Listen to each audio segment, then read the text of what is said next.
If you know somebody, if you know somebody who needs love, yeah. Why don't you give love, give love, give love, His love for you. What the world needs love. Yes, the world needs your love.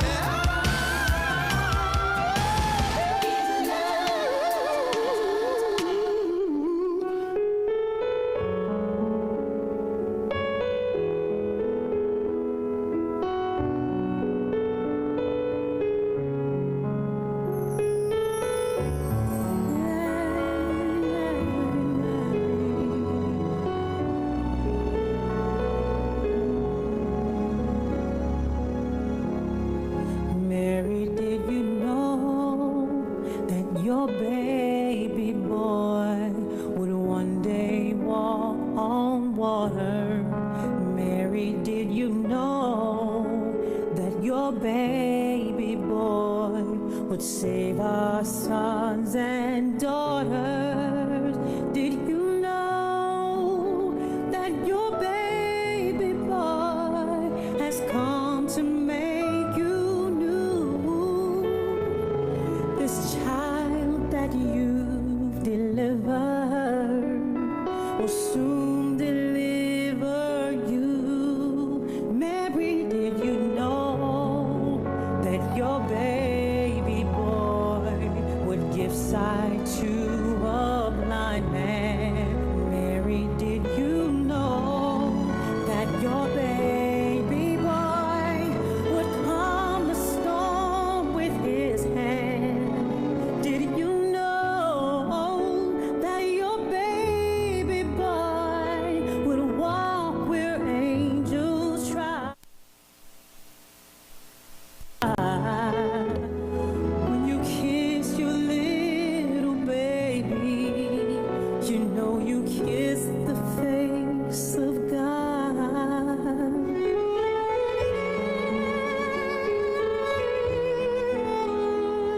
Did you know?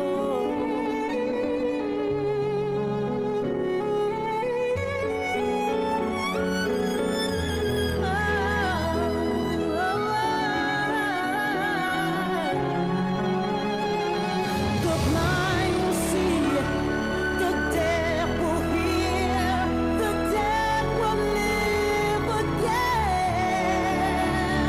The lame will leap, the dumb will speak, the praises of the man.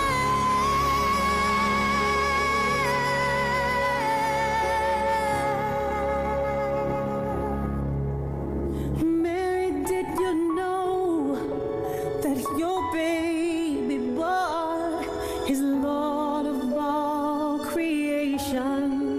Mary, did you know that your baby boy would one day rule the nations?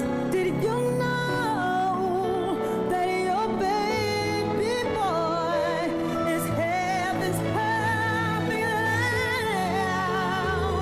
The sleeping child you're holding is the great I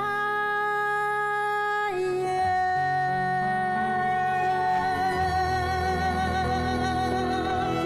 Oh, Mary, Mary, Mary,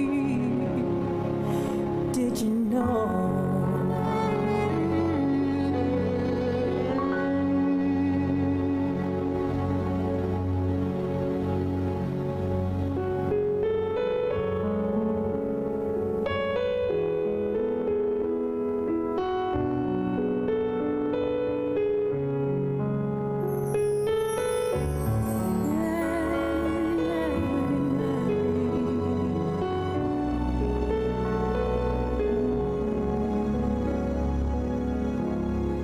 Mary, did you know that your baby boy would one day walk on water?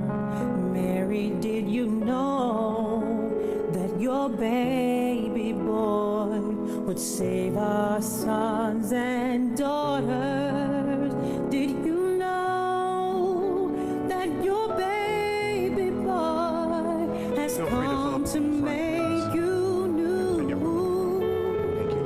This child that you've delivered will soon deliver you. Mary, did you know that your baby boy would give sight to a blind man? Mary, did you know that your baby boy would calm the storm with his hand? Did you know that your baby boy would walk where angels try?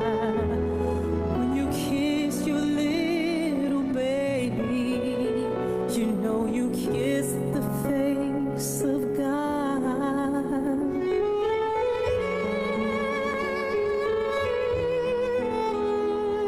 Did you know?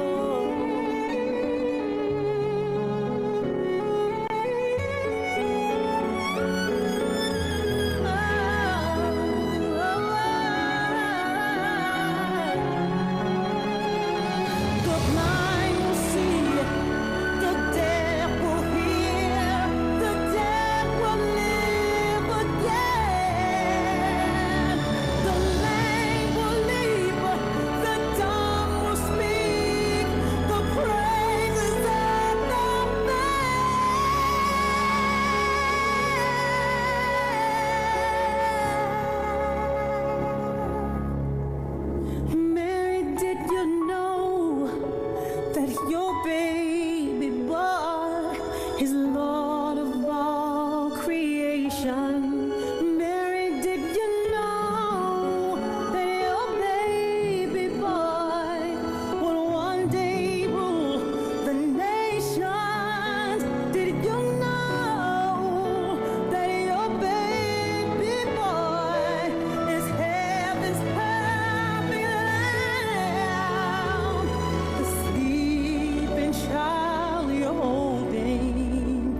the joy unfold. I'm living my life like it's golden, living my life like it's golden, living my life like it's golden, living my life like it's golden, living my life like it's golden, golden, living my life like it's golden, living my life like it's golden, living my life like it's golden, living my life like it's golden, living my life like it's golden, golden.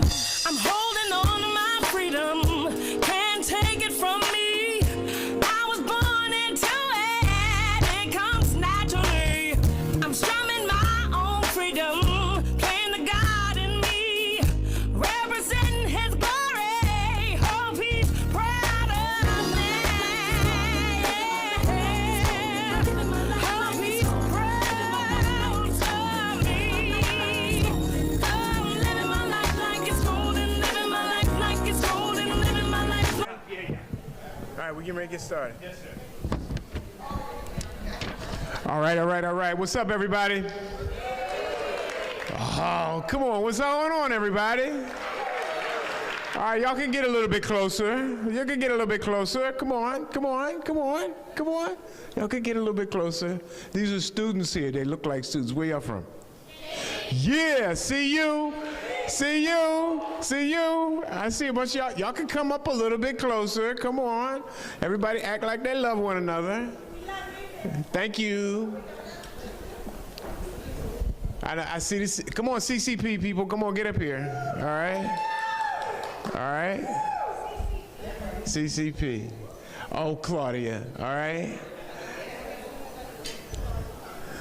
Urban League of Philadelphia, everybody. That's good. I see everybody. Thank you.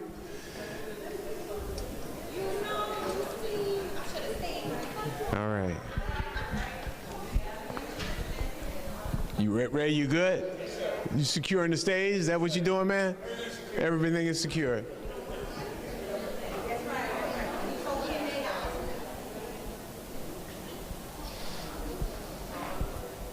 So let me just say thank you to everybody for joining us this evening. Obviously, there's a lot going on, including a whole bunch of traffic all over the place. But we appreciate, look at my Cheney people. I see another one of the Hughes interns here. There you go. There's a whole bunch of them. My goodness, I love that.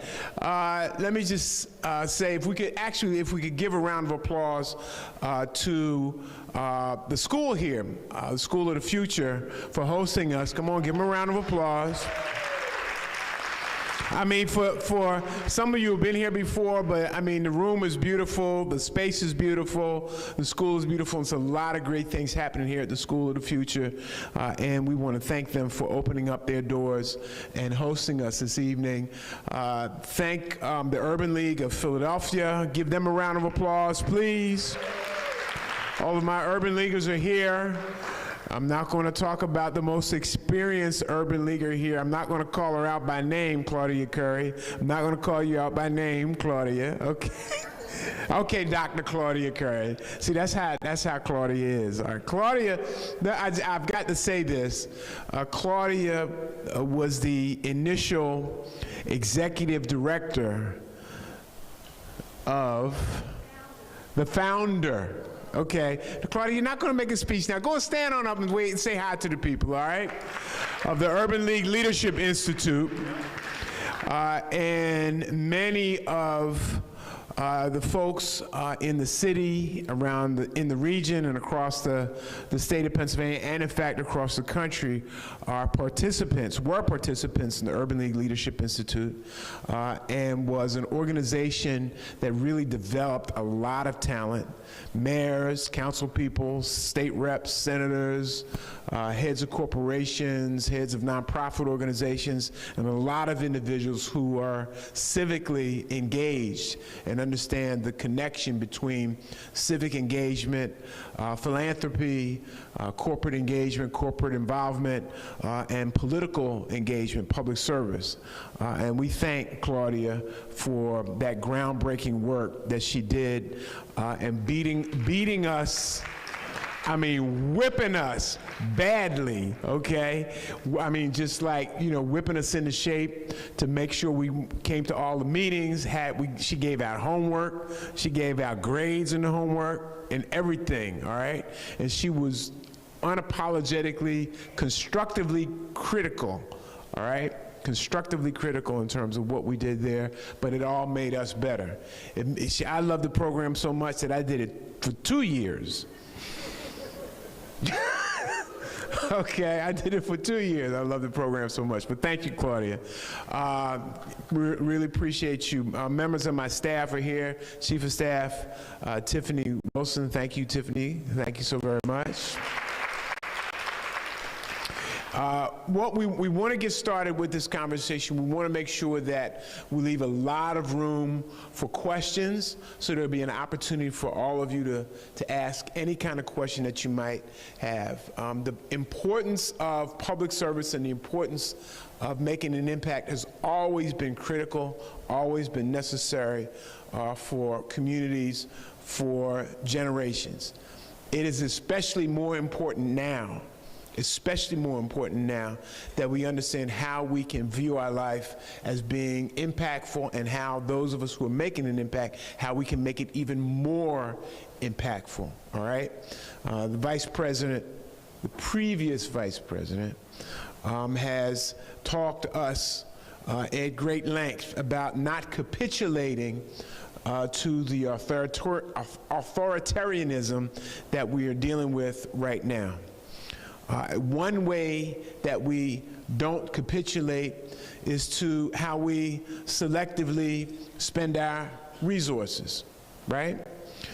Another way that we don't capitulate is through political engagement, registering to vote. Another way that we don't capitulate is to participate in demonstrations, protests, and what have you. And another way that we don't capitulate is to make sure that we support one another and strengthen one another in our efforts to move community forward, and our efforts to have an impact. And so that's why we're having this conversation this evening. Our guest, the person that we are really lifting up is former Councilperson Blondell Reynolds-Brown, who's you will hear much more about in the context of this conversation, but is a person who's lived her life in service, I guess probably her whole life, from being a teacher to being, Claudia, an employee of the Urban League of Philadelphia, all right, a member of the Leadership Institute, and of course, working as a council member in the city of Philadelphia, and very appropriately so, walking a tightrope backwards in high heels, which is the name of her just released book, which she will talk about this evening. And given the fact of her history, given the fact of her roots, given the fact of her incredible service that she's provided for so many years, we thought it would be important to have this kind of conversation and make sure that we lift up the lessons that her life story will obviously teach. I couldn't think of a better person to construct this interview, to handle this interview, than the person I'm getting ready to bring up right now. Renee Chenault-Fatah is a legend in journalism, not just here in Philadelphia, not just across the state, but across the country. I mean, truly a legend. She held the desk, she held the camera down for a good 20 years, probably more, at NBC 10, and was always a trusted communicator about what was happening in our lives, and has spent considerable amount of time before leaving the airways and after leaving the airways in public service and figuring out a way to make an impact. And many folks don't know or have forgotten Renee Chenault-Fatah has her law degree, that's right, from the University of Pennsylvania Law School. She's now serving as the executive director for the Philadelphia Human Relations Commission, one of Mayor Parker's best appointees. She just made that appointment about 3 months ago. And given the environment that we're living in right now, the times that we're living in right now, this is the kind of person that needs to run that kind of agency and make sure that we all hold ourselves together and not allow any one of us to divide us. So without any further ado, I'm going to ask Renee Chenault. I love her name because I love syllables, right? Renee Chenault Fatah. That's like 6, right? You know, Renee Chenault Fatah, come on out here. Come on, Renee.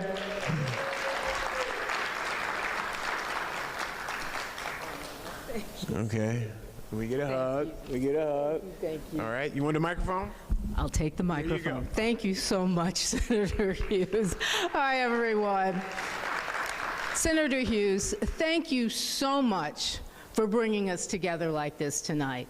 And thank you truly for all more in terms of creating a life of impact than the person who's going to be joining us in just a few minutes, former Councilwoman Blondell Reynolds-Brown. Now, I know Senator Hughes gave you her bio. It's so inspiring that I want to go over it again for you. But before I do that, I have to share just one story, because while I've known Councilwoman Blondell Reynolds-Brown for a number of years, you need to know how I really first knew her.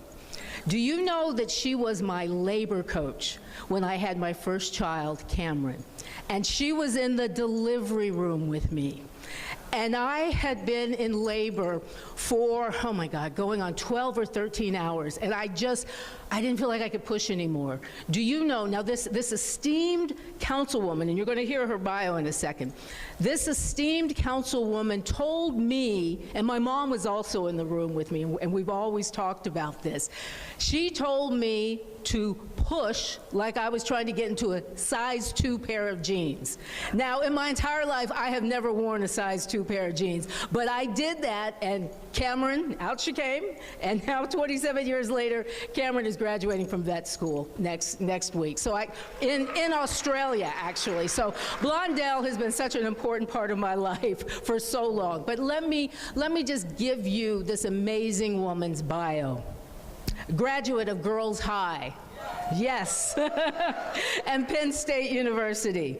She started off her career as an elementary school teacher, which you heard, but then she made the shift to becoming a professional dancer with the iconic Philadanco. This is an amazing woman. She served 5 terms as a member of Philadelphia City Council and leadership as the majority whip. She's the author of legislation that in so many ways has improved the lives and the life chances of our young people and women, and all of us truly in the city of Philadelphia. She created the Fund for Children, which, get this, she wrote legislation to make sure that every year all the big sports teams in Philadelphia gave $1 million for our young people. She created legislation supporting the arts. She created legislation around menu labeling. So when you go out, whether it's to Wawa or to Capitol Grill, you know what you're getting. You know what the nutrition count is. She created legislation that makes sure that women are represented on boards. She's recognized as one of Pennsylvania's 50 most influential women. She's created countless organizations that lift women, from Women Making a Difference to the celebration of Moxie Women. Now, in this next chapter in her life, she's a senior advisor to public policy firm Frank DeCicco Associates. She's a proud member of I see red out there. She's a proud member of Delta Sigma Theta. She's the supportive sister to 7 siblings, the loving daughter to the indomitable Sadie Reynolds.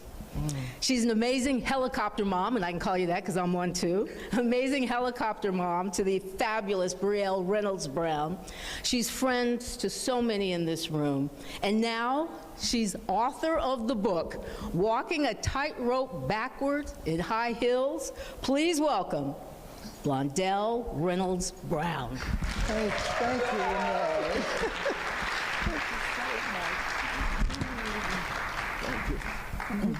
Good evening, everyone. Thank you, Senator. I promise you we're going to talk about this book. This book is beautifully written, incredible information. But before we jump into the discussion of the book and the advice you have, I think you probably want to spend a little bit of time thanking some people. I do.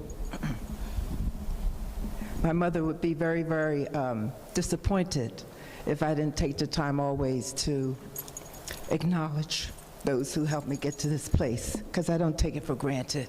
And I keep a written list to make sure I don't forget anyone. So I ask for your indulgence. I do thank my former boss, State Senator Vincent Hughes, for the opportunity to see and work in government up close and personal for those 4 years. I had several cabinet members that met with me quarterly for 20 years at no cost. They were 6, 7, 8 professionals, mostly lawyers, who would guide me and coax me and inform me and lift me up, because walking on a tightrope backwards for 20 years is no cakewalk. And it's important to have a core group of confidants who are in your corner where you can meet and share authentically, unvarnished, asking for help. Sheila Vance Esquire, another woman I met during my time with the early days of the Fatah organization, was my first editor long before I had a publisher. And she went through those 300 pages twice before I was fortunate enough to land a publisher. I belong to a group of moms called the Village Moms, which is actually my next book. And these were women who all had very demanding jobs.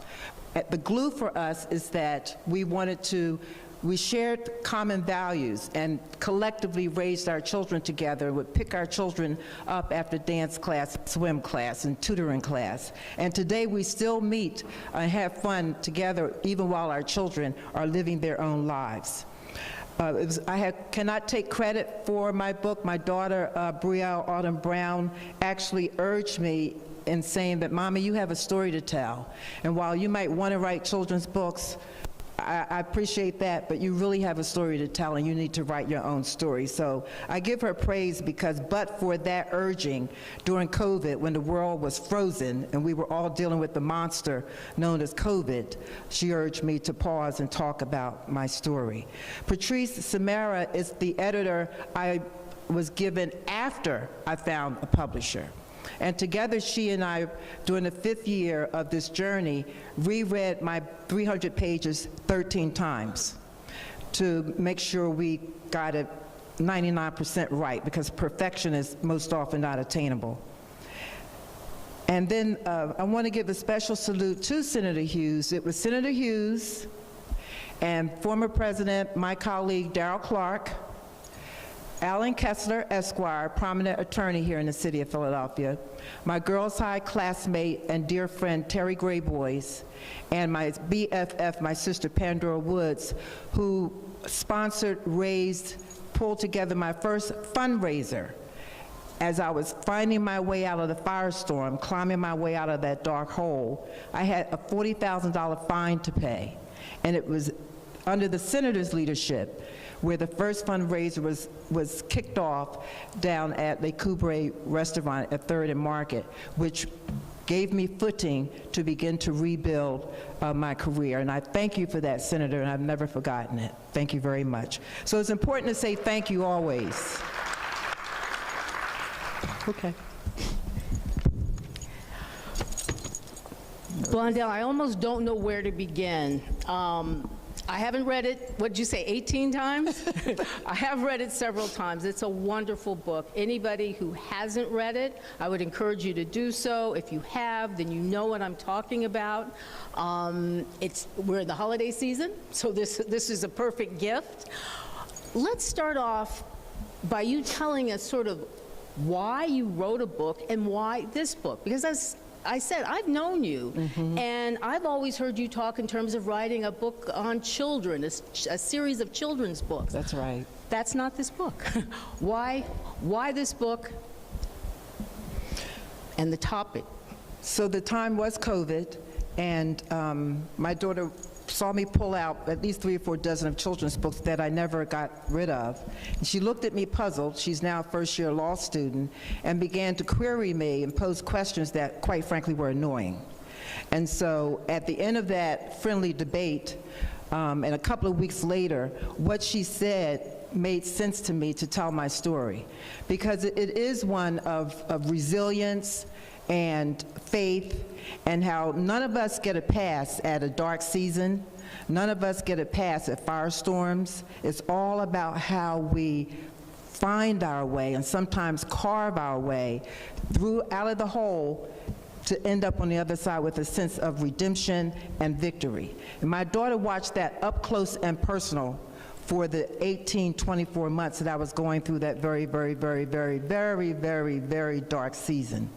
And one story I like to tell, then I'll get to the title, it is, we're in the midst of this firestorm, now late 2011. She's a middle school student, and I've been in the paper and on KYW forever, Inquirer every single day. So I'm taking her to school, because I did take my daughter to school every day from age 3 until she graduated high school, because sometimes that quality time in the morning is probably the only quality time you're going to get before they come home to do homework. And so I'm sharing with Brielle that Mommy has been in the Inquirer again, and you should be aware that Mommy's in the Inquirer, because, you know, children and sometimes classmates can be very cruel. And I repeated that 3 or 4 times on the way to school to make sure she heard me. She never looked up from her binder. She never looked up, so of course I'm wondering, am I getting through? So I remind her again out of the car. Mommy was in the paper last night, this morning, and Mommy's in the Inquirer again, front page this morning. So she gets out of the car, she leans in, and she says, Mommy, my friends don't read the Inquirer. Which gave me such a sense of relief, because I knew she was not focused on my poor story, and more focused on hanging with her friends and getting her studies done. So that story, the mom story, really, really penetrated for me. Blondell, I'm glad you shared that, because, you know, you just briefly mentioned, you know, the firestorm and the dark season, and I think when we're going through things, we're consumed by it, and we think everybody else is paying attention to it, when really their life is going on in a multiplicity of ways. When I think of you, I don't think of the dark season or the firestorm. I think of all those accomplishments that we talked about. And I'm willing to bet that people here in this audience aren't familiar with the dark season that you certainly talk about in the book. So you might want to share a little bit about what it was that you went through. And then we'll get to the point of, you know, where it's not the falling down, it's the getting back up. Yes. But talk about that season. But the tightrope walk is a tension between ambition and wanting to be a helicopter mother and an attentive wife. And it's a tightrope walk, because every day is the tension, the struggle, the commitment to want to do everything well. Well, I entered into a space where I almost fell off the tightrope, and I'm going to be intentional to leave some nuggets out, because I really do want you to read the book. Where a member of my campaign side of the ledger, we have the government elected side of the ledger, and you have the campaign side of the ledger, which must forever be 2 separate worlds. Never are they to cross. It's unethical. And a member of my campaign side of the ledger, to my surprise, actually stole $100,000 out of my campaign account. And I had to learn that sitting across from the FBI that had happened. Now, I only learned that because one of the major requirements when we file our campaign reports every year is that you must disclose every penny that you spend. Every penny, because it's this money that's been contributed by contributors and friends and family and friends who love you. That happened at the very same time I was going through a very, very difficult divorce. So imagine, I had a campaign lawyer. If you're going through divorce, then you probably have a divorce lawyer. And now I had to hire a criminal lawyer to help me with the white-collar crime that had been created. And for a year, every week, I was meeting with a lawyer to try to rescue my career. That caused an awful firestorm, and part of the divorce had now put my house in question. So now I have to save my home where we're taking care of my mom and my daughter. And I made an unethical move. It was unethical, why? Because it was never disclosed. Had it been disclosed, I probably wouldn't have this book. What do they say? It's always the cover-up. It's never the... Absolutely. And so the collision of my career, Firestorm, which was now a criminal act, at the same time I'm going through a very personal failure and struggle with my family life, just made for a very, very tough 24 months. You write about it in the book, and yet you also write about how you came through it, how you got across to the other side. And I really think that's the message here, how you go forward, how you pick up, how you continue. Could you share a little bit? Yes, I learned through that adversity can be our greatest teacher. It does not have to be a thief in the night that steals your joy. I learned one of my mom's most favorite expressions: nothing good or bad lasts forever. Anything that you're going through is temporary. And what we have to do is hold on, whatever your faith is, hold on to your faith, but then be smart enough and have presence of mind to craft a strategy to move you back to center. And so I learned that adversity is my greatest teacher, and adversity forces you to, you really discover some capabilities you didn't know you had, but for the adversity. That was one of the lessons out of that very, very, very, very dark season. What's your favorite chapter in the book? My favorite chapter that I wrote was to talk about my mom, who was a widower at age 37. She was left to raise 7 children alone. And to watch her navigate as an educator the world of raising 7 children and the requirements that she placed on us, first and foremost being college was never optional for any of us. College was required for all of us. And to see how my mother was able to work 3 jobs, I went with her downtown to clean floors, worked 3 jobs and put 7 of us through school. To tell her story again gave me so much joy, to honor her in that way, and to speak to the values I glean from my mother that I've now hopefully instilled in my daughter. A theme through your book is Sadie, your mom, and Brielle, your daughter. And that, to me, I think as a woman, as a black woman, as a mom, as a daughter, is so inspirational, and it gets you through the tough times. Could you talk a little bit about how both of those women, you shaped them, certainly Brielle. Yes. And you certainly took care of your mom, but they also, Brielle is a huge influence and impact on you, from writing this book to telling it the way, she saw you needed to tell. Yes, Talk about how our moms and how our children shape how we move. Yes. Brielle is my pride and joy, for sure. I was indeed a helicopter mom and unapologetic about taking her to school every day. Now, Fox followed me, taking her to school. Other female appointed officials in government who were also taking their children to school. And so I was very unapologetic about being a present mother, because as I told a number of my colleagues, I get one chance to get this right. Being elected is what I do, is not who I am.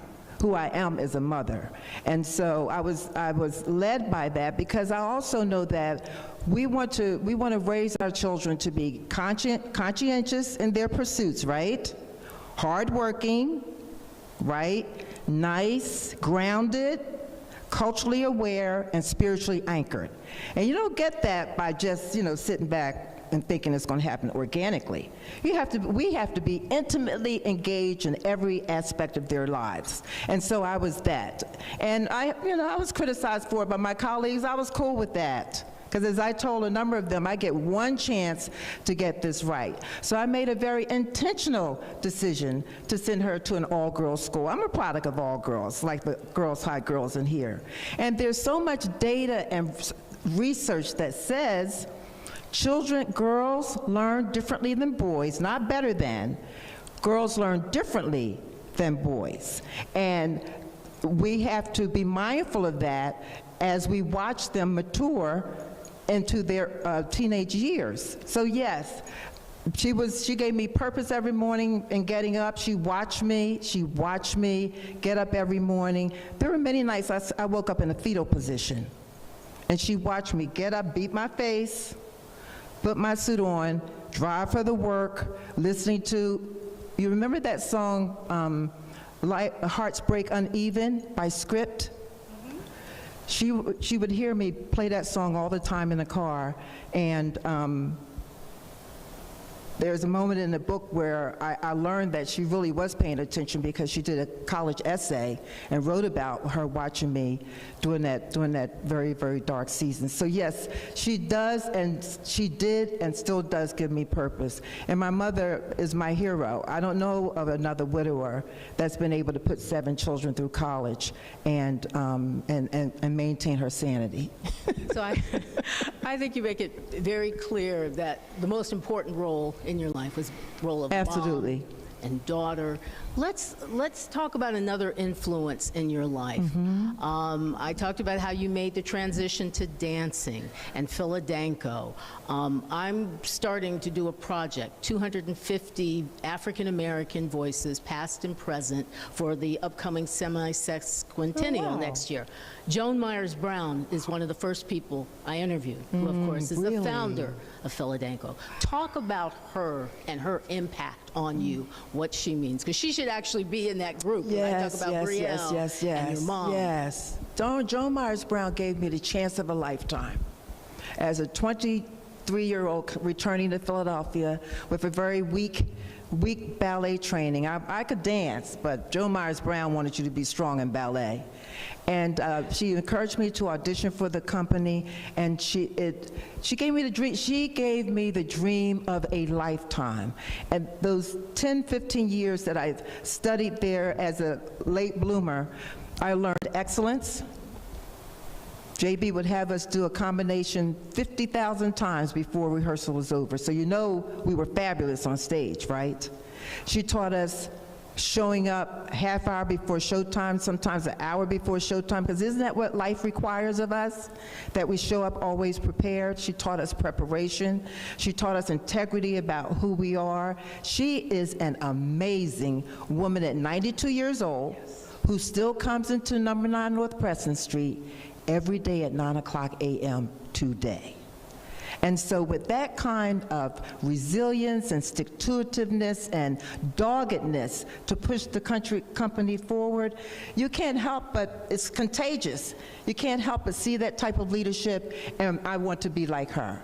And so yes, she has and is a major influence because she gave me a chance, and I continued to teach dance until I went to city council, and I served on the board, and now I've been to every Philadanco performance for the last 25 years, twice a year. If you haven't seen Philadanco, they're performing this weekend at the Kimmel. She's an amazing woman. Yes, she is. Yes, she is. So you mentioned, all right, from dance to city council, and I talked a little bit in the introduction about some of just the impactful legislation that you're responsible for. What are you most proud of? What piece of legislation are you most? Well, you mentioned 2 of them. The one piece of legislation, it took me 2 years to get 9 votes. So here's a quick civics lesson. There's 17 members of the Philadelphia City Council. What's the magic number to move a piece of legislation if there are 17 members of City Council? 9. The magic number is 9. And if you want to make sure a piece of legislation is not vetoed by the mayor, then the magic wants to tell us the nutritional information about what we're eating. Piece of legislation. So, but I had done the research, and the National Institutes of Health had produced a report that said obesity was on the rise in the country, and it was an epidemic among African American children. Enough said. That alone gave me an opportunity to speak to why we should pass the legislation. So the menu labeling, freshmen in City Council, the center to the city, and so he gave me a heads up as a newbie in council, which is so important to have allies and coaches who are going to keep you safe, if you will. And so, again, having done some homework, San Francisco had passed a piece of legislation saying that teams had to give up $1 per ticket. So I took that to Mayor Street. He went to Mr. Banner and Mr. Montgomery of the Phillies and the Eagles, and they said, no way. We're doing something, but we're not doing that. The legislative process is long, boring, but the goal is to find a common ground.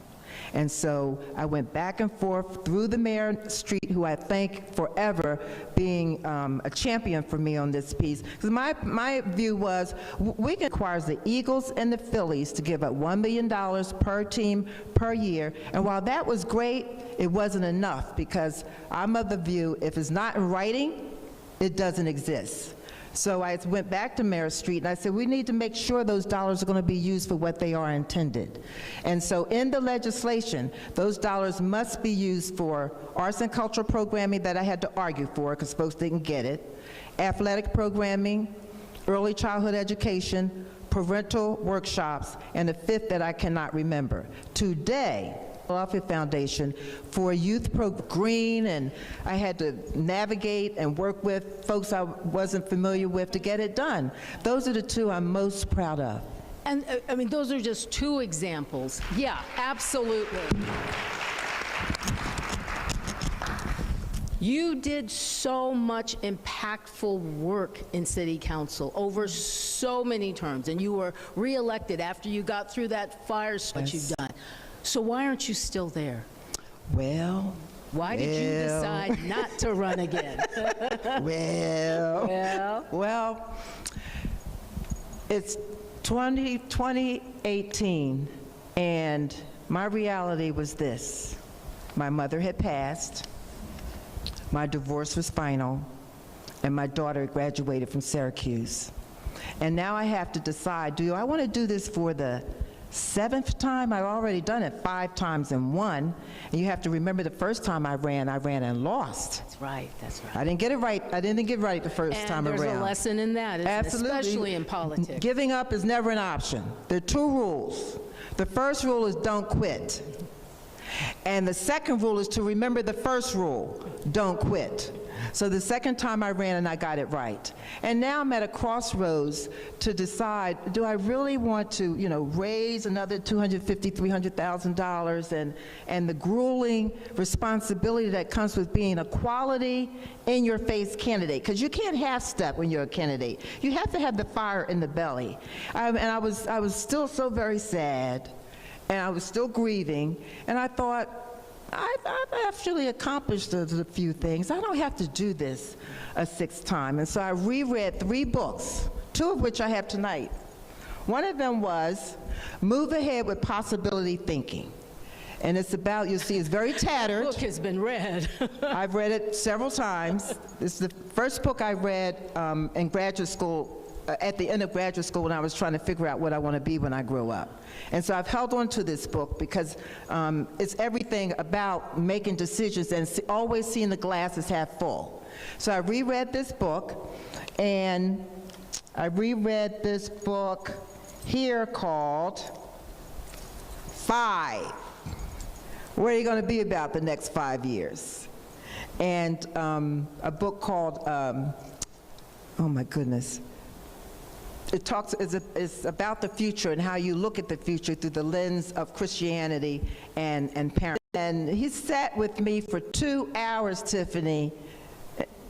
Can you imagine? He would spin around in his chair and lean over and say, Blondell, are you sure?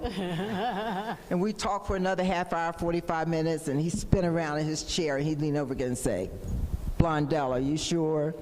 And after the third round, he knew that I was convinced, and I had surrendered to what I wanted to be when I grow up. And because I wanted to do more, I wanted to do it while I was in good health. I did not want to be one of those council members who went to the hospital and never came back home. I did not want to be one of them. Would you encourage a young person to run? And I almost know the answer to that because your book has so much great advice for anybody who's considering running for office, whether it's city council, the school board, yes, president of the United States. We can talk about that in a little bit. Yes. you have a lot of advice for what it's like, both running for office as well as, I think this book would be great for anybody who right now is in office. It's like both running for office as well as, I think this book would be great for anybody who right now is in office. Yes. Talk a little bit about it. Yes. The answer is yes, yes, and yes. We need African American women. We need women in non-traditional spaces like electoral politics, because when we are not at the table, we're on the menu. And if we're on the menu, chances are what's being discussed is not in our best interest. That was one of the reasons why I decided to run. I was working for Senator Fattah as his legislative aide on the Committee of Education. I would go into these meetings in the state capitol, and I never saw anyone who looked like me.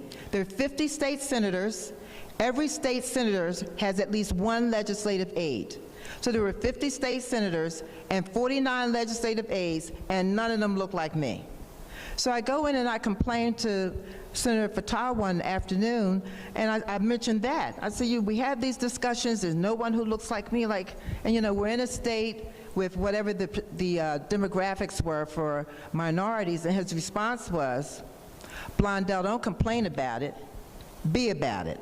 Okay. That sounds like him. Doesn't it? Yeah. And so with that, he planted a seed. I began to think, well, you know what, maybe I really do need, not maybe, I do need to be at the table, and I now need to think about the how in getting there. And so we have to get in the ring, because so there are three types of persons in the world. There are those of us in the stands, who are watching things happen, right? And there are those of us in the center ring or on the basketball floor or the stage who are making things happen, right? And then you have folks in the bleachers most times who really don't know what's going on. We have to decide which of those we want to be about. And granted, not everyone has to be on the stage, but we can still be involved and engaged in helping and lifting those who want to be center stage. We need you for a host of reasons. Let's look at infant mortality. Let's look at infant mortality amongst African American mothers. The numbers are on the rise. That's just one reason, one issue that stirs my gut. And so there has to be some issue that just ticks you off, that, an issue that says, if I was at the table, I might do it this way. And let that be the motivator to inspire you to say, I'm going to volunteer at the school, I'm going to support this elected official. There are any number of ways where you can leave your thumbprint or your handprint on issues that matter to you. It matters when, and here's the other fact, when women do well, families do well. Yes. And when women do well, communities do better. Yes. When we're at the table, things happen. Facts, my opinion. Yep. That's a Blondellism. Facts. I love it. Okay, so you encourage young women to run, and yet I've heard you say, I've heard former First Lady Michelle Obama say that you don't think we'll in our lifetime see a woman president. Talk to me about that. Well, I agree with Michelle Obama. Can't go wrong there. I really do, and I reached that position before I read her position, and her explanation was, too many of us still have to grow up to be okay with having a woman in leadership and responsibility. I agree with that 2,000%. When we look at the demographics of our country, we can examine and remember what came out of the 2024 election, and we can dissect those numbers. In my opinion, I don't believe much changes during my lifetime to see a woman elected to office. It takes an enormous amount of money, and when we have to encourage each other to make contributions to women who are going to represent our issues, it starts with us and whether or not we even want to write a check, a $10 check, right? Or $10 monthly. That's number one. Number two, organizing and orchestrating and building a campaign, because one thing I learned from Congressman Fattah, individuals don't win elections. Organizations win elections. And if you don't have the infrastructure to build an organization that allows you to take you across 50 states and then do the research on where your votes will come from, it is what we saw in this last election. It was such an eye-opener for me, and I have been involved in this process now for 30 years. I've been to the last 6 Democratic National Conventions. I actually went to the convention and worked 9 days behind stage, and it was so exciting, and it was, everyone was convinced that we could pull this off, and at the end of the day, we fell short, mostly in our community. I've just recently learned that X number of folk did not show up to the polls, but then there's still a segment of our population that's eligible to vote who aren't even registered to vote. Can you imagine? And so we still have not captured the imagination of voters to understand that if you don't show up to the polls, Marion Wright Edelman said that you have no credit at the credit window. We have to make a commitment to participate at any level, at any level. I started out as a volunteer block captain on my block at 33rd and Haverford. Why? Because of the graffiti that was happening on the corner of my house. And I was like, no. Found out who the block captain was. There was none. He took me to, the ward leader then said, you need to go to the committee person.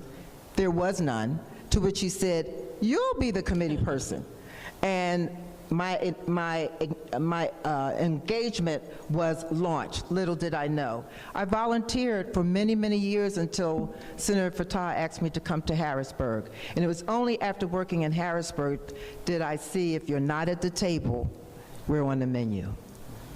I want you to read something from your book, but I want to follow up just a little bit on what you were saying about being in the arena and sort of the 3 groups. I know in your book, and I've heard you over the years, sort of quote Teddy Roosevelt and the whole, about the people who are in the arena, they get criticized by the people who aren't doing anything around.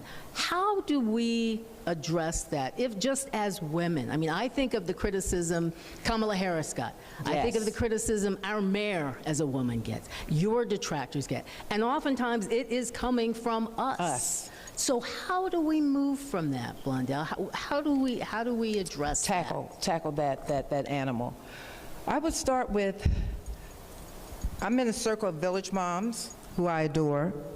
I'm a member of the greatest sorority on earth, Delta Sigma Theta Sorority Incorporated, which is founded on the notion of public service. So it's aligned with my values. I'm a family of 6 siblings. I'm a mother. Senator Roxanne Jones used to say, in your own time, in your own space, with God's grace, you can make a difference. Right on the corner, right on your block. Do we talk with our neighbors about what's happening on the ballot? Do we take the seniors on our block the ballot that they're going to see on Election Day? It starts right where we are. I'm so disappointed that in our public schools we don't have civics education anymore. That was a grounding for me that I didn't even realize when I was at Girls High. Remember that, Sylvia? Civics education is a missing element in our schools, my opinion. To your question, start right where you are. Do the young ladies you hang out with, are you registered to vote if you're 18 or more? Seniors who want to get to the polls, do you volunteer to take them to the poll? My daughter, yes, she's like, Mom, like, what's going on? Who's on the ballot? Not to worry. She gets a ballot from me twice a year. I'm following her. She's trying to, she's a baby lawyer trying to figure it all out. We each have a responsibility right where we are. And for those of us who are members of organizations, therein lies an opportunity. What about your church? That we have so many members of clergy who are so actively conscientious about us being engaged in the electoral process. We don't have to look very far. We just have to have the interest and the will. Well said. Thank you, Renee. We can do questions. Okay. Any questions? We're going to take a break. I could talk to Blondell all night. So any questions or comments? Please don't be shy, because I learned from you as well. Please, if you could give us a... Do we have... Can we get a mic over? Oh, great, perfect. If you could tell us your name and what part of Philly you're from. My name is Cecilia Thompson. I live in West Philly, right off of 40th and Haverford. First, thank you for pouring into a fellow Girls High person, the Honorable Catherine Gilmore Richardson. Yes.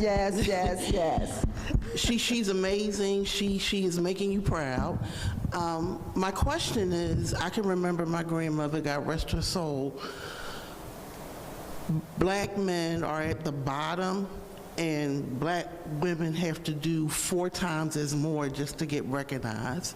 How were you able to maneuver in city council? I don't think there was another black woman when you were during your time at city council. I can't remember, but how did that go for you, considering even though there were black men on there, city council was still primarily male? Let me hear your name again, please. Cecilia Thompson. Cecilia, thank you very much. And let me thank all of you for showing up in the cold. It's another thing of what I say to my daughter. Always show up. It matters. So yes, for 16 of those 20 years, I was the only female, only woman at large. What does that mean? I was the only woman who had to run citywide, because at-large members run like the mayor. And so for 16 of those 20 years, I was the only woman at-large member. And I was okay with that, because I had coaches like Councilwoman Marion Tasco, who would come by my office on a regular basis, sit back in the chair and say, "So how's it going?" Her favorite words. I watched Councilwoman Augusta Clark as a volunteer when I was a newbie wanting to learn how the process works. I read Shirley Chisholm, a doctor by the way, and her pathway to becoming first black woman to run for president. I love Barbara Jordan, first black female congresswoman from the state of Texas. So I've read, and I love biographies and autobiographies. I think I've only read 2 novels since I left Girls High. No hit for all of those who love novels.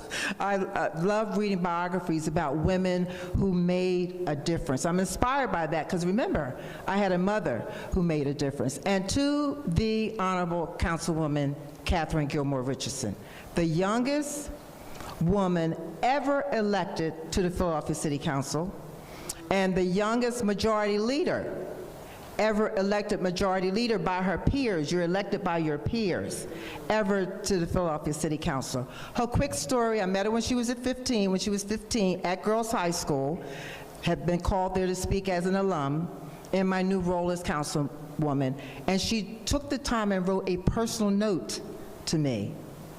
I took the time and wrote her back, and thus a relationship was born. So when folks take the time to show up for you and express their gratitude or appreciation, and then they reduce it to paper, give them the courtesy and write them back. Today, I still write handwritten thank you notes. And so her story is wonderful. We're also very proud of her. She held every position in my office, from volunteer to intern to constituent service rep, constituent service director, legislative aide, legislative director, staff director to chief of staff. And she did everything excellently. She was worthy of my support. When she was the second person I called after I called the senator. I called Catherine Gilmore Richardson. I said, "I've made a decision, and you're the second one to know." And I explained to her the why. And she said, "Good for you, Councilwoman. You've made so many sacrifices." What an affirmation that I'd made a good decision. So then I said to her, "You need to think about if you want to run for office. And you need to decide tonight," because I knew I had to put things in place to tell the world I was not running again. And you know what she said? "Let me go home and talk to my husband." Great answer. And she called me late that night. She says, "Councilwoman, we're ready to go." and thus a new candidate was born. Aren't we proud of her? Yes. But she continues your legacy. Yes, and she does, in every way, in that's every beautiful. way. Thank you for the question. Good evening, everyone. My name is Kai Davies, a junior scholar at Cheney University, major in education. I would like to ask, you mentioned the urgency of our young people in politics, most importantly, our young people of color in politics. I want to know, what does it take to be a council member? What does it take to be a council person? Hard work, dedication, smart work, preparation, discipline, and having evidence that you've helped some others along the way, that you've given of your time and your service along the way to lay the groundwork for others to consider you to be elected. You follow me? It starts with some demonstration that you have lifted up and cared about others. Because folks always are going to look at your track record. The question is, then what have you done lately? Right? So get engaged on campus. I was actually the treasurer of my campus at Penn State. I mean, I did that because I thought it was, something else to learn. Never thinking later, 30 years later, that I'd be a candidate. Start right where you are. Get engaged right where you are. Find an issue that burns in your soul. And then be disciplined and be reliable. Folks notice volunteers when they are reliable. Because you listen to what people say, then you watch what they do. And it's in what we do that you make judgments about who they are. You follow me? Yes, ma'am. So when you give your word, honor your word. And if you can't honor your word, don't surprise folk and not show up. Give them a phone call and say, for ABC reasons, I cannot do X, Y, Z. It will go a long way for those who are looking to you to help you grow and do big things. Is that helpful? Yes, ma'am. Thank you. You're welcome. Your name was, I'm sorry? Sorry. Kai Davies. Kai, Blondell's book, she has 22 life lessons learned that to me sort of map out if you want to go into politics, city council, get her book. Yes, ma'am. Thank you. You're welcome, sir. Good evening, everyone. Good evening. Hi, and hi, Councilwoman. My name is Angela McIver, and thank you for what you backed around lead in the city of Philadelphia. That was very important legislation. Yes, it took me 5 years. Yes, a lot of devotion to that. Thank you. It Game was. changer. So, if you're someone who represents a cause that's unpopular, not because it's bad, but because it's really good, yet unpopular, what advice do you give to that person if they're thinking about a next step in politics, and then they have to now sit down with people who are part of the establishment that may not have always liked the things that you did and what you represented and the results that you got? So what say you to that? But I'll think of 3 right off the top of my head. First is recognition that nothing is 100%. So if you start with that understanding, then there has to be a willingness to educate, teach, and bring others along. Because many of us are going to come along kicking and screaming. That's okay, aren't our children that way? They don't know what's good for them, right? So we do the homework and the research so that we can educate those on the other side of the table. Lead is a great example. Children were dying in the city from lead for too long, and the apartment association for too long was knowing that and finding loopholes in legislation with L&I to not have building owners responsible for. It took us 5 years to do meetings ad nauseum with those on the other side of the table to bring them along just a little bit. That's number one. Number two, you have to build allies, cultivate allies, so that you're not the only one singing in the wind. There's usually someone else who sees the world through the lens that you see the world in. Finding them, building a relationship, which takes time, and then cultivating the relationship so that you have an ally as you're bringing others along. And then the third thing I would suggest is giving up is not an option. If you believe in something that much,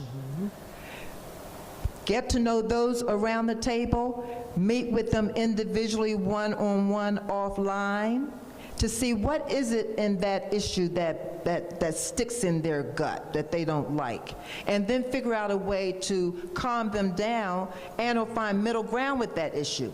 Because the middle ground is ultimately what moves us to get things done. Most legislation is made like sausage, and it's about moving to the middle ground, common ground, to get things done. I actually became friends with the members of HAPCO, the Homeowners Association. And when I say friends in an authentic way, and friends for me means I'll have a glass of wine with you after work, okay? Where we would continue to talk about how are we going to find some common ground around this issue of lead. So much so that they invited me to their monthly meetings so that I could educate the membership around the issue of lead. And now, if you are a homeowner, apartment owner in the city of Philadelphia, there's a requirement that you have to show proof that there's no lead in your buildings. I don't remember the data now, the demographics now, but so many of our children were dying from lead. It was terrible. And so Baltimore Council even came up to look to see how we were making a difference around lead. Stick-to-itiveness matters, persistence matters, kindness matters, saying thank you for coming to this meeting, even though we still disagree. Let's continue to work on finding the common ground.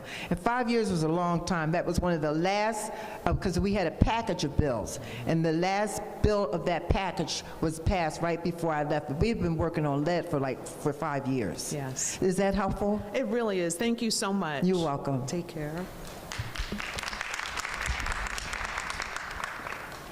Hello, hello.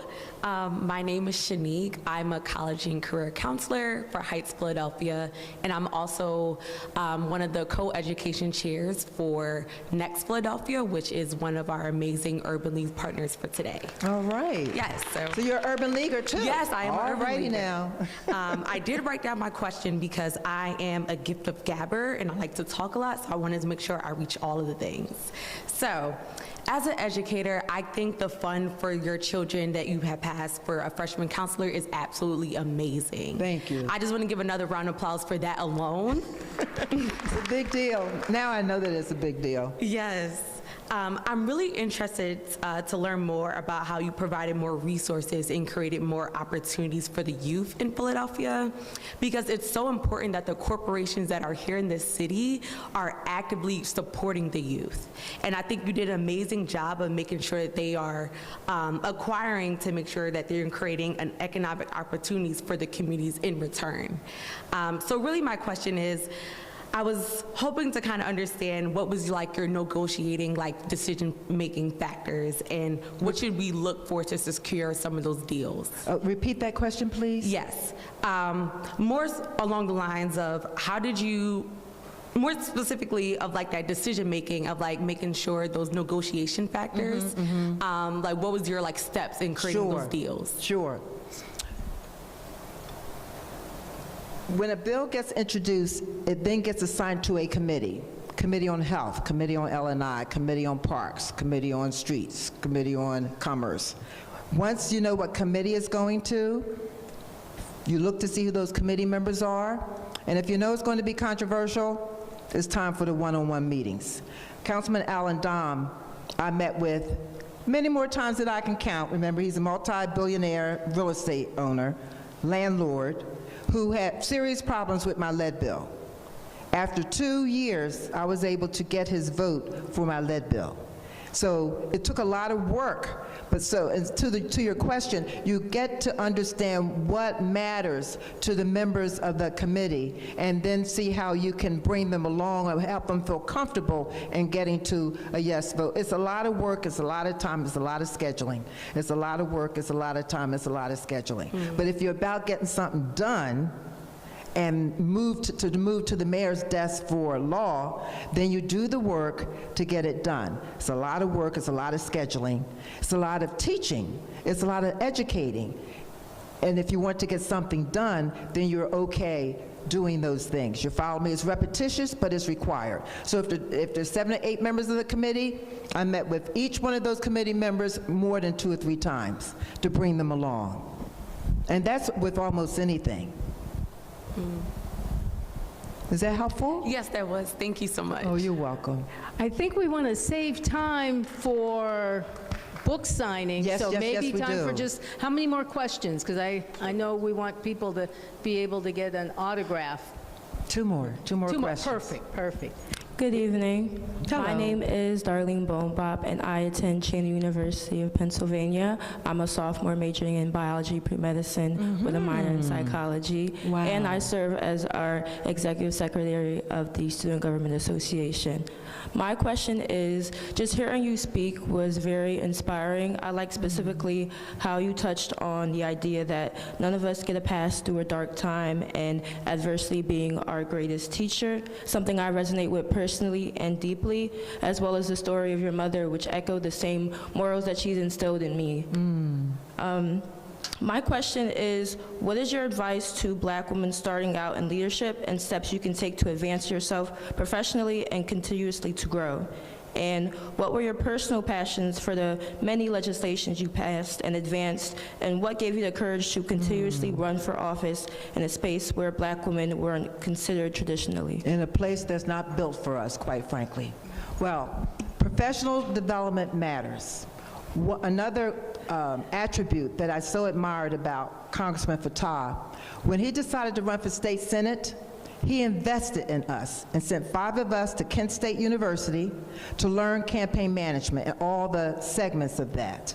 Then when he decided to run for Congress, he sent 5 of us to Washington, D.C., to an organization called Campaigns and Elections, and we learned all of the facets of congressional campaigns and came back and actually won that race. So professional development matters. Early in my career, in my 20s, I wasn't 30 years old yet. I took a year-long course that met weekly. It was weekly, a public speaking course. It was called Dale Carnegie. For a year, we had to come in there with, prepared to do a speech for a year. Can you imagine 50-plus weeks? And I paid for that. Never thinking that it would serve me later, but I just knew and understood as an educator and as a lifelong learner even then, if I wanted to be better at who I was in my career, public speaking, learning to speak well is not optional, it's required. Invest in yourself. Professional development matters. Surrounding yourself, your circle, with women who have drive and aspirations like you. Because then you can feed off of each other and urge each other and encourage each other and lift each other up. It matters who your circle is. And if you don't have one, create one. Okay? And then lastly, it's identifying women who represent your ideals, and then ask them, would you mind sharing some time with me? Would you mind meeting with me on a monthly basis? I was at an event less than a month ago, and these 2 young firecracker millennials, both entrepreneurs, had started their own nonprofit, and they approached me. I said, oh, let me think about it, because I really want to promote my book. I called them a week later. I said, you know what? We can do this in a way that makes sense for the 3 of us. And so they're going with me next week to the Pennsylvania Society in New York City to assist me in selling my books. I get a chance to share with them this group of, dynamic, career-driven women and put them in that space, and they get a chance to help me, so it becomes a win-win. So I'm sure there's a woman or women in your circle who inspire you, who represent what you want to be when you grow up. Don't be shy. Tap them on the shoulder. Okay? Thank you so much. It matters, right? Hello. Hello, how are you doing today? My name is Tajon Abbott Linton. I'm a senior at Cheney University. I am also majoring in social relations with a concentration in U.S. government and a minor in HRTM. Repeat that for me, please. A major in? Social relations with concentration in U.S. government and a minor in HRTM. Oh my, okay. So my main question for you is, I do believe a lot of people want to go into public service. What made you not want to quit after, if you don't mind me asking, after your first election loss? What made me not want to quit? Yes. Because my philosophy is, the first rule is don't quit. And the second rule is to remember the first rule. I still had such a desire to do public policy. We change people's lives when we craft public policy. And it was this man who hired me from my first loss, Senator Vincent Hughes, my first loss to my first win. I just never gave up. He put me out in the field to represent the office. I became a sponge. I was always interested in policy and thinkers and folks who want to, pull ideas out of the air and then put feet and ground those ideas to grow them and change people's lives. And so giving up for me is just not an option. It's just not in my DNA. And so that approach to everything, move ahead with possibility thinking, is always about seeing the glass as half full. Those type of readings feed your spirit and reinforce, the anchors that you need so that you can push forward. So losses are real. I've had a lot of wins, and as I said, I did have a loss. But losses don't define who we are, right? Losses are just, they're only a comma in the sentence. They're definitely not the period. And if you believe that, then you act on that in all of your pursuits, period. And be relentless in your pursuits. You with me? And be excellent in your pursuits, because mediocrity is a sin. When we're black in America, we got to show up 3 times as sharp as our counterparts. And we can't complain about it. We just have to show up 3 times as sharp as our counterparts, because that's the way it is. So if you have your eyes set on something, write it down, craft a strat. I also believe in dream boards. We have dream boards? Dream boards, I believe in dream boards. I required my daughter to have one. Of course, she resisted. Wasn't optional. It was required. Dream boards help you visualize where and what you want to be further on down the line. Okay? So don't give up on your dream. In fact, here's something else I believe in. Dream big. And when that doesn't work, dream bigger. Do the work and dream bigger. Understood? Yes, thank you. You're so welcome.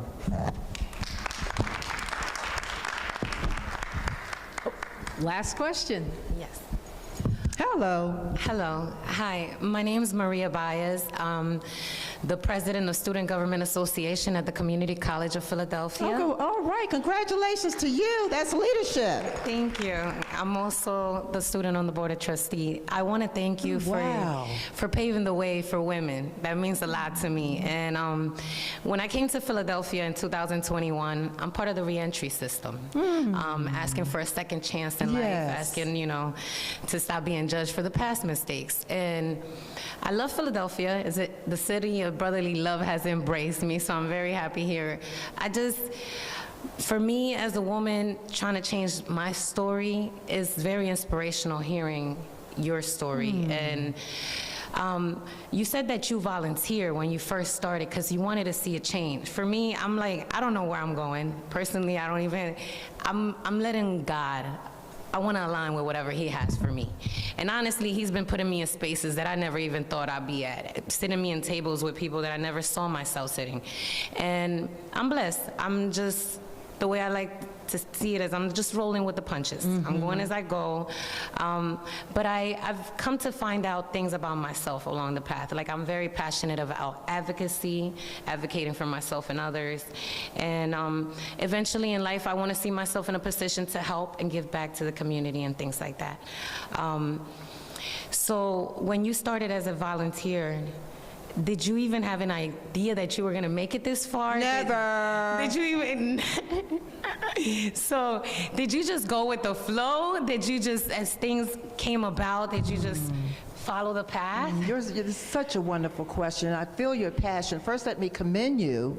You are already volunteering at Community College of Philadelphia. That's a big deal because it takes time. It takes preparation for meetings. It takes sitting with people who are different than you and listening to the agenda and making a contribution. So all of that matters. In the space that you are in, don't do good. Don't be great. Be outstanding. Because folks notice those, A, who show up, Be who do what they do well. Represent where you are well, because others will notice and then give you opportunity. That's number one. Number two, there is now a Mayor's Commission for Women, written by Blondell Reynolds-Brown, in city government. And that's a place where you can volunteer. I'd be happy to connect you with the executive director of the Mayor's Commission for Women. And that organization, first of all, 5 years ago, there was no mayor's, before I left city council, no. When I helped craft the legislation, there was no Mayor's Commission for Women in the city of Philadelphia. There were 31 other cities had a Mayor's Commission for Women, and Philly was like behind the 8 ball. I'm like, really? Wow. With all the issues impacting women? So we crafted the legislation, and Mayor Nutter signed that into law. There is now a commission for women that meet on a regular basis to address issues facing women in the city of Philadelphia. That is an easy, appropriate, aligned fit for you given what your interests are. And I don't know the answer to this, but if there's not a committee for women in reentry, you create the committee for women on reentry and carve a space for you. Understood? Yes. So let's connect after this, and I can give you Ms. Kiana contact information or email, and it starts with that, simply reducing to writing, expressing an interest, and then what? Reaching out. Doing connecting. the follow-up. Oh yeah, connecting. Got to do the follow-up. I have a disdain for those of us who do this and then don't follow up, because then this is really just that, right? Yes. So it will be important to do the follow-up, but you should be encouraged. Yeah, definitely. I'm looking forward to it. to meeting with Okay, you. then. Thank you so much for You're your welcome. time. Thank you for your service. Oh, thank you. Wonderful. So the next step is you're going to be out front signing books? Yes. Blondell, thank you so much. And trust me, what you heard is just a taste of what is in this book. There's so much wisdom, so much information, so much inspiration. Everyone should be getting a book. So, the last word, you get a chance to write your own chapter. Don't let anyone else craft your script. You had the pen, you had the paper, you had the tale, T-A-L-E, and you are the teller. So write your own story of what you want your next chapter to look like. Thank you for your attention, and thank the Senator and Renee. Very special. Okay. Give these two young ladies a round of applause, please. A big round of applause. This Blondell said she had the last word. No. I have the last word. This may be the only time ever in the history of history that I have the last word after Blondell Reynolds-Brown. I am going to, so there's a lot of lessons here for young people, for all of us, but especially for our young people here. A lot of lessons. Listen hard to what it is and think about what it is that was said on the stage this evening. Think about it.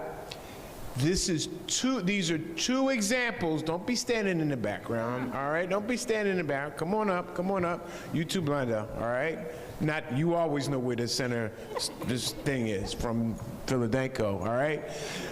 These are two young ladies who have seized their careers and made a huge impact just by showing up and excelling and making sure that they were operating at a high level, all right? It's a lot of lessons in that. A lot of lessons in that. This whole thing about creating a life of impact. Both of these young ladies have done that, all right? Created a life of impact. So please take what you heard and pass it on. Operate from it and pass it on. Now, I usually don't disagree with Blondell Reynolds-Brown, so that's why I'm gonna stand closer to Renee on this one, all right? I usually don't disagree with her, all right? But I believe we will see a woman in the White House, all right?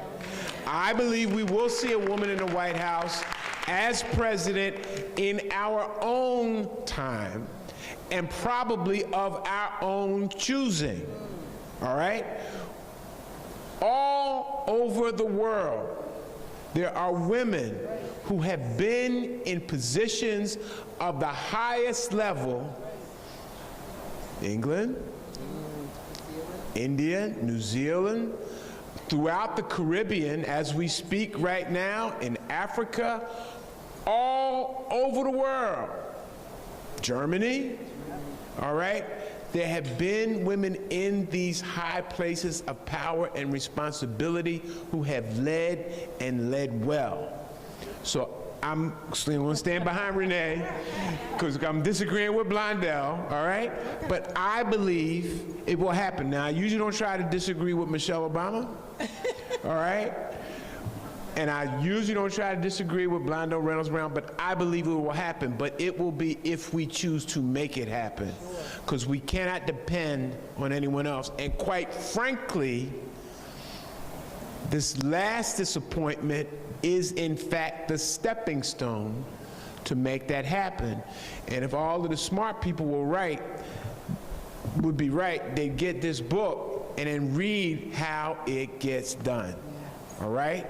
Read how it gets done. We work together, we sync up with one another, we link up with one another. The whole thing about the fund for children here in the city of Philadelphia that came out of the stadium construction piece was when Blondell worked for me, and we saw that it was going to happen. And I said, Blondell, you're going to go to city council. I'm going to throw you the ball. And when you get to city council, you're going to catch it and run with it and make it legislation. That's all of us working together. So, you don't have to go home on the proverbial, for all my proverbial, Miss Anna, for all my proverbial party people, all right? You don't have to go home, but you got to get out of here on your way out.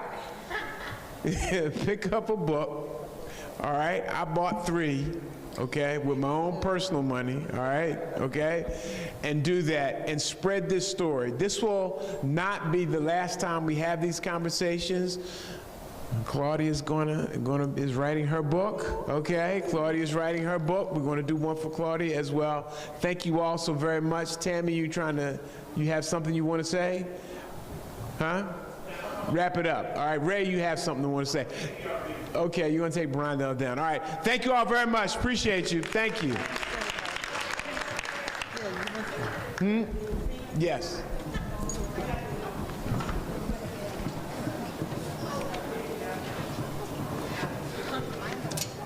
Right in the middle.